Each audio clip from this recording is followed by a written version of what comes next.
ದೂರು ನೀಡಲು ಠಾಣೆಗೆ ಬಂದ ಮಹಿಳೆ ಜೊತೆ ಡಿವೈಎಸ್ಪಿಯ ರಾಸಲೀಲೆ ಸುದ್ದಿ ತಾವೀಗಾಗಲೇ ನೋಡ್ತಾ ಇದ್ದೀರಿ. ರಾಸಲೀಲೆ ಮಾಡಕ್ ಹೋಗಿ ಸಿಕ್ಕಿಬಿದ್ದ ಡಿವೈಎಸ್ಪಿಗೆ ಈಗ ಗತಿ ಕಾಣಿಸಿದ್ದಾರೆ ಇಲಾಖೆ ಅಧಿಕಾರಿಗಳು.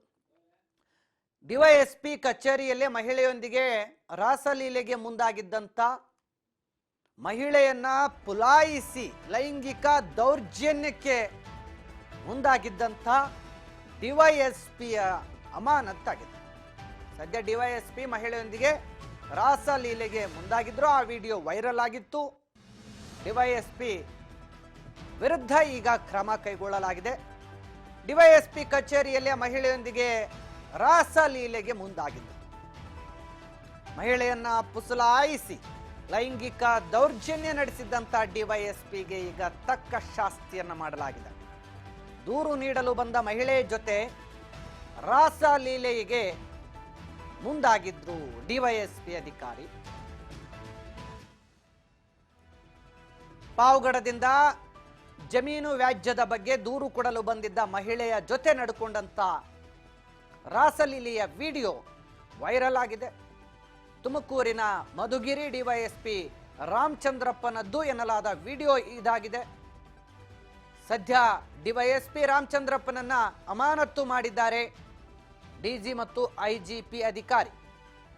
ಅಮಾನತು ಮಾಡಿ ಇದೀಗ ತಕ್ಕ ಕ್ರಮ ಕೈಗೊಳ್ಳಲು ಡಿವೈಎಸ್ಪಿ ವಿರುದ್ಧ ಡಿಜಿ ಮತ್ತು ಐಜಿಪಿ ಆದೇಶವನ್ನು ಹೊರಡಿಸಿದ್ದಾರೆ. ಕರ್ತವ್ಯದಲ್ಲಿರಬೇಕಾದ್ರೆ ಪೊಲೀಸ್ ಯೂನಿಫಾರ್ಮ್ ಅಲ್ಲೇ ಠಾಣೆಗೆ ದೂರು ನೀಡಲು ಬಂದ ಮಹಿಳೆಯ ಜೊತೆ ನಡ್ಕೊಂಡಂತ ಈ ಡಿವೈಎಸ್ಪಿಯ ರಾಸಲೀಲೆ ವಿಡಿಯೋ ಸಾಮಾಜಿಕ ಜಾಲತಾಣದಲ್ಲಿ ಈಗಾಗಲೇ ವೈರಲ್ ಆಗಿದೆ.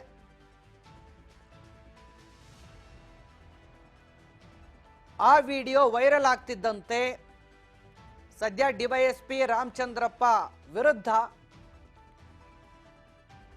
ಡಿಜಿ ಐಜಿಪಿ ಕ್ರಮ ಕೈಗೊಂಡಿದ್ದಾರೆ. ಅಮಾನತು ಮಾಡಿ ಆದೇಶವನ್ನು ಹೊರಡಿಸಿದ್ದಾರೆ. ಕರ್ತವ್ಯದಲ್ಲಿರಬೇಕಾದ್ರೆ ಯೂನಿಫಾರ್ಮ್ ಅಲ್ಲಿದ್ದು ಠಾಣೆಯಲ್ಲಿ ಮಹಿಳೆಯ ಜೊತೆ ಅಸಭ್ಯವಾಗಿ ರಾಸಲೀಲೆಯಲ್ಲಿ ತೊಡಗಿ ಕರ್ತವ್ಯ ಲೋಪ ಎಸಗಿದ ಅಧಿಕಾರಿಯ ವಿರುದ್ಧ ಕ್ರಮಕ್ಕೆ ಮುಂದಾಗಿದ್ದಾರೆ.